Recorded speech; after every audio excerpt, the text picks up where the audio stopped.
తెలంగాణలో సామెత ఉంది అధ్యక్ష, అన్న వస్త్రాల కోసం పోతే ఉన్న వస్త్రాలు పోయినట్టుంది అధ్యక్ష ఈరోజు పరిస్థితి. ఉండబట్టలేక ఓటేస్తే ఉన్నబట్ట కూడా లాక్కున్నారండి. ఎట్లుంది అధ్యక్ష అంటే మేనిఫెస్టోలో ఏం చెప్పారు అధ్యక్ష?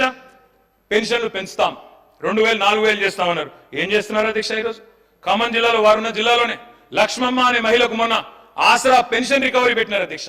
ఆసరా పెన్షన్ రికవరీ అని చెప్పి లక్ష్మమ్మ గారు పాపం ఆమె రుద్రాలు 80 ఏళ్ళు ఉంటుంది అనుకుంటా, ఆమె దగ్గర రికవరీ కొత్తగా రికవరీ స్కీమ్ స్టార్ట్ అధ్యక్ష. ఆసరా pension recovery, Rythu Bandhu recovery, Kalyana Lakshmi recovery, ఇక చెప్పాలంటే చాలా ఉన్నాయి అధ్యక్ష. అధ్యక్ష గవర్నమెంట్ డెవలప్మెంట్ ఏజెంట్ ఉండాలి, రికవరీ ఏజెంట్ ఉండద్దు అధ్యక్ష. పోయి అది కూడా పేదవాళ్ళ మీద ప్రతాపం చూపెట్టడం అయితే మంచిది కాదు అధ్యక్ష. ఉన్న వాటిని ఊడగొడతామని భయపెడితే కొత్త అడగరు, వీళ్ళని అదరగొట్టొచ్చని ప్రయత్నం చేస్తున్నారు. కానీ వాళ్ళ తరపున అడగడానికి ప్రధాన ప్రతిపక్షంగా బీఆర్ఎస్ పార్టీ కేసీఆర్ బృందం ఇక్కడ ఉందనే మాట మర్చిపోవద్దని చెప్పి నేను వారికి విజ్ఞప్తి చేస్తా ఉన్నా అధ్యక్ష. దుర్వినియోగం దుష్ప్రచారం చేయాలి, అవినీతి జరిగిందని ముద్రేయాలి, స్కామ్ల మకిలి అంటించి స్కీమ్లను ఎత్తేయాలి, అప్పుల పాలైంది రాష్ట్రం అని చెప్పి 6 గ్యారంటీలకు మంగళం పాడాలి. ఇది వీళ్ళ ఎజెండా అధ్యక్ష. మేము వాళ్ళని వదిలిపెట్టాం అధ్యక్ష. రికవరీ చేయాల్సి వస్తే ప్రజలు చేయాలి అధ్యక్ష. రికవరీ ఏం రికవరీ చేయాలి అధ్యక్ష? వీళ్ళ మీద పెట్టాలి రికవరీ ఛార్జ్ షీట్. 2 లక్షల తులాల బంగారం బాకీ ఉన్నారు మీరు. కళ్యాణ లక్ష్మి కేసీఆర్ ఇస్తే మీదికెళ్ళి తులం బంగారం ఇస్తామని చెప్పి మహిళలకు సెంటిమెంట్ కొట్టినారు అధ్యక్ష. వీళ్ళు ఏడబోయింది అధ్యక్ష మరి తులం బంగారం? మొన్న మా విప్ గారు సిరిసిల్లకు వచ్చి బ్రహ్మాండంగా కళ్యాణ లక్ష్మి చెక్కులు ఇచ్చినారు అధ్యక్ష. కేసీఆర్ గారి టైంలో ఇచ్చిన 1,116 తప్ప మరి తులం బంగారం విప్ గారికి దొరకలేదా? గవర్నమెంట్ కి దొరకలేదా? బంగారం షాపులు బంద్ అయినాయా రాష్ట్రంలో? లేకపోతే గోల్డ్ రిజర్వ్లు తగ్గినాయా భారతదేశంలో? వాళ్ళే చెప్పాలి అధ్యక్ష. చేయూత అధ్యక్ష, మా పేదలు ఎవరైతే వృద్ధులు ఉన్నారో, వితంతులు ఉన్నారో, ఒంటరి మహిళలు ఉన్నారో వాళ్ళు పెట్టాలా వీళ్ళ మీద రికవరీ అధ్యక్ష. మాట తప్పినందుకు గత 8 నెలలుగా 2000 నుంచి 4000 చేయనందుకు అప్పుడు వాళ్ళు పెట్టాలా రికవరీ మీ మీద.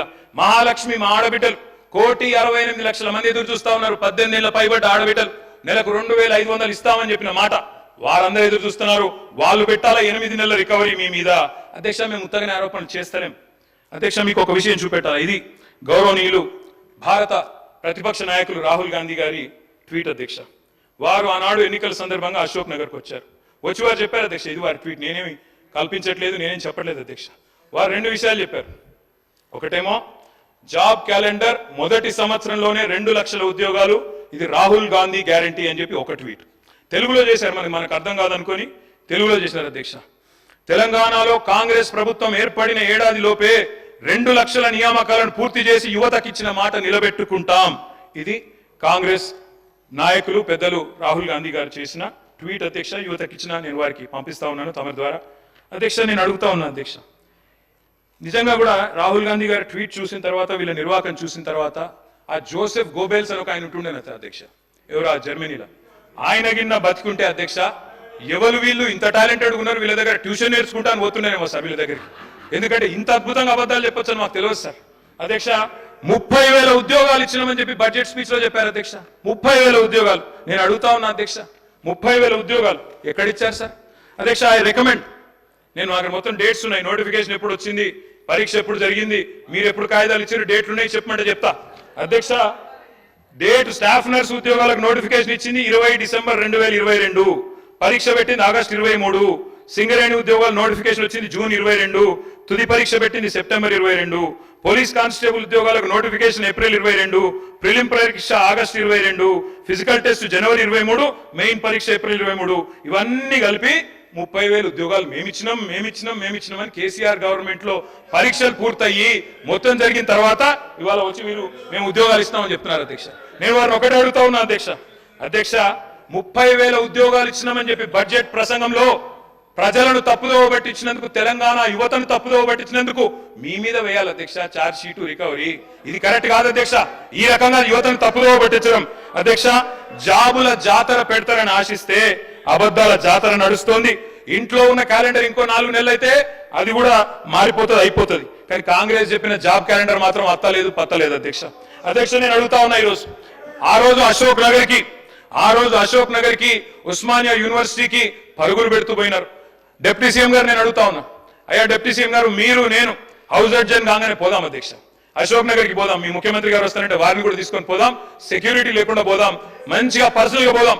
పోయి అక్కడ ఉండే ఏ ఒక్క యువకుడు, ఏ ఒక్క యువతి, ఏ ఒక్క చెల్లెలు చెప్పినా ఒక్క ఉద్యోగం అన్న ఈ ప్రభుత్వం ఇచ్చిందని చెప్తే నేను అక్కడనే రాజీనామా చేసి వెళ్ళిపోతాను అధ్యక్ష. ఒక్క ఉద్యోగం రేవంత్ రెడ్డి గారి ప్రభుత్వం, కాంగ్రెస్ ప్రభుత్వం వచ్చినాక కొత్తగా ఇచ్చినాము అని ఏ ఒక్క యువతి గాని యువకుడు చెప్పినా నేను అక్కడే రాజీనామా చేసి రాజకీయ సన్యాసం తీసుకుంటా అధ్యక్ష.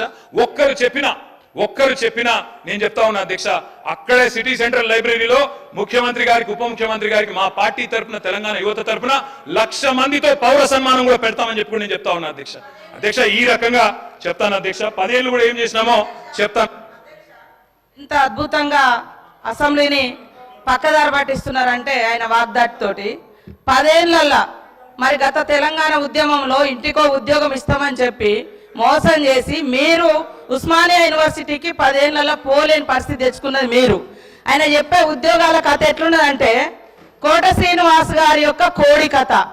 నోటిఫికేషన్లు ఇస్తే ఇచ్చుడు, ఈసారి మళ్ళీ ఓట్లు వేస్తే మళ్ళీ తర్వాత ఉద్యోగాలు ఇస్తాం, అట్లా ఆశ పెట్టుకుంటా మీరు మోసం చేసుకుంటూ వచ్చారు. మరి ఆ 34,000 ఉద్యోగాలు 10 ఏళ్ళ అధికారంలో ఉండి మరి మీరు ఎందుకు ఇవ్వలేకపోయారని చెప్తున్నా. ఎందుకు ఇవ్వలేదు?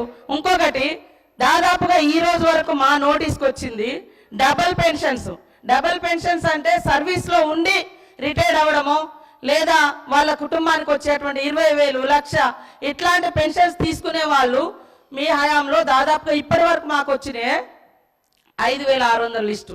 లక్ష్మమ్మ గారు కూడా 24,000 పెన్షన్ తీసుకుంటుంది సార్. సరే, లోకల్ అధికారులు రికవరీ చేసినట్టుంది, అది మా నోటీస్కి రాలేదు.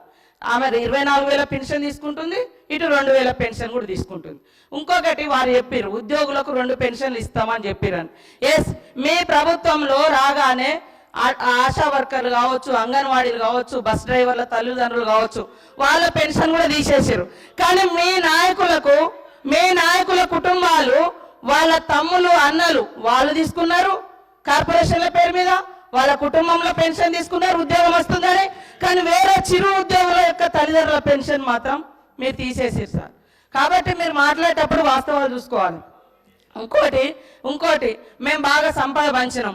25,000 కోట్ల రూపాయలు హైవేలు, ఫామ్ హౌస్లకు, మరి అదే విధంగా దున్నేటటువంటి వాళ్లకు, కష్టపడేటోళ్ళకేమో పట్టా లేదని మీరు ఇవ్వలేదు. మీరు ధరని తీసుకొచ్చి పాపం పేదోళ్ళు అనేక మందికి పట్టాలు ఇవ్వకుండా, ఎవరెవరికో పట్టాలు ఇచ్చేసి, సాగులో ఉన్న వాళ్ళకి పట్టాలు ఇవ్వకుండా, రైతు బంధు రాకుండా అన్యాయం చేశారు. కాబట్టి గ్రామీణ ప్రాంత ప్రజలు మాకు పట్టం కట్టింది సార్. అదేవిధంగా పేదలకు ఇళ్ళ విషయం, మీరు ఇన్ని బిల్డింగ్ల గురించి చెప్తున్నారు. లక్షలాది మంది పేదోళ్ళకి ఇల్లు లేక ఇబ్బంది పడుతుంటే మీరు ఏ పేదోళ్ళకి ఇల్లు ఇచ్చారు సార్? 10 ఏళ్ళ ఎవరికి ఇల్లు ఇచ్చారు? కాబట్టి మీరు ఇల్లు ఇవ్వలే. బంగ్లా చెప్తున్నారు ఓకే, బంగ్లాల గురించి చెప్తున్నారు ఓకే, పేదల బాధల గురించి కూడా మాట్లాడండి. కాబట్టి ఇవాళ అనేక అవుట్సోర్సింగ్ ఉద్యోగులకు సంవత్సరాల తరబడి, నెలల తరబడి జీతాలు ఇవ్వకుండా ఇబ్బంది పెట్టింది మీరు. మేము నిజంగానే అనుకున్నాం సార్, మీరు రోజు ధనిక రాష్ట్రం బంగారు తెలంగాణ అంటే బయట నుంచి మేము కూడా అదే అనుకున్నాం, బంగారు తెలంగాణే ధనిక రాష్ట్రం అని. ఇవాళ మీరు ధనిక రాష్ట్రం ఇచ్చిపోతే మేమే మొత్తం అప్పులు చేసి ఇచ్చిన వాగ్దానాలు అమలు చేయనట్టుగా, మరి మీరెందుకు అమలు చేయలేదు? మేము 6 గ్యారంటీలు ఇస్తే మేము 500 గ్యాస్ సిలిండర్ అంటే మీరు 400కే ఇస్తామన్నారు. మేము 15,000 అంటే రైతు భరోసా, రైతు బంధు మీరు 16,000 అన్నారు. మరి అన్ని ఎన్నికల ముందు మీరు కూడా మేనిఫెస్టోలో పెట్టారు. 10 ఏళ్ళు అధికారంలో ఉండి చేయలేదు, కానీ ఎలక్షన్ మేనిఫెస్టోలో మాత్రం పెట్టుకున్నారు. అంటే మీరు మోసం చేద్దామని కదా, మీకు వ్యవస్థ తెలిసి కూడా మేము బయట నుంచి మా ప్రభుత్వం ఆశతోటి నిజంగా ప్రజలకు బాగు చేయాలని మా ప్రభుత్వం ఇవన్నీ పెట్టినాం. మాకు టైం ఉంది, ఇంకా మాకు టైం ఉంది చేసుకోవడానికి. మీరు 10 ఏళ్ళలో చేయలే కదా. మీరు అన్ని పేపర్ లీకేజీలు ఇచ్చారు, ఇళ్ళ పేదలకు ఇల్లు ఇవ్వలేదు. మీరు పెన్షన్ కూడా 57 సంవత్సరాలకే ఇస్తానని మీరు గతంలో 2014 నుంచి 18 వరకు అధికారంలో ఉన్నారు. 18లో మేనిఫెస్టోలో పెట్టారు. ఎప్పుడు ఇచ్చారు? 3.5 ఏళ్ళ తర్వాత పెట్టారు. అదే విధంగా 2000 పెన్షన్ కూడా ఎప్పుడు పెంచారు? మీరు అధికారంలోకి వచ్చినాక 6 నెలల తర్వాత పెంచారు. కాబట్టి ఇవన్నీ కూడా ఉన్నాయి. మేము అనుకున్నాం నిజంగా అద్భుతంగా ధనిక రాష్ట్రం ఉంది, రైతులకు ప్రజలకు అన్ని ఇద్దామని. కానీ 6 నెలలు సాధ్యం కాలేదు. కొన్ని మీరు రైతు రుణమాఫీ అని చెప్పి 8-10 ఏళ్ళు చేసిరు, అనేక విడతలుగా చేసిరు. మేము ఒక్కొక్కటి చేస్తున్నాం, ప్రజలు సంతృప్తిగా ఉన్నారు. కానీ బాధంతా మీకే కనబడుతుంది.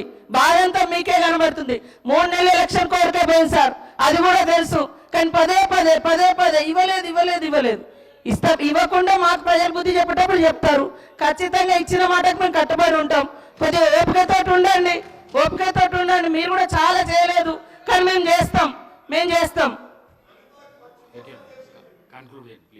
సార్, మంత్రులు ఇట్లా డిస్టర్బ్ చేస్తే అధ్యక్ష ఓపికతో ఉండమంటున్నారు. ఓపిక ఉండాల్సింది మంత్రులకు, ట్రెజరీ బెంచెస్ కి, మాకు కాదు అధ్యక్ష. ప్రజల తరపున అడగడమే మా ధర్మం. 100 రోజుల్లో చేస్తామని హామీలు ఎవరు ఇవ్వమన్నారు?